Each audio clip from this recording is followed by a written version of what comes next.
দীঘিলতিৰ পাত মাখিয়তিৰ সাত হাতৰ খড়ি কাটলাও বেঙেনা লৈ গৰু গা ধুৱাবলৈ যাওঁ।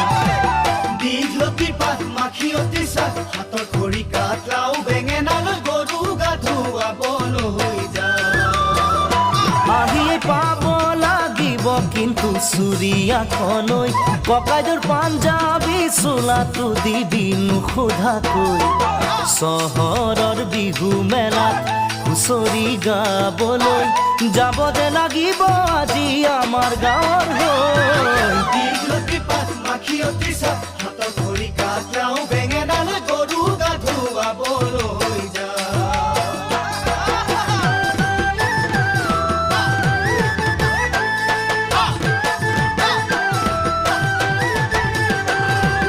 বাকচতে তোৰ আছেনে বাৰু ফুলাম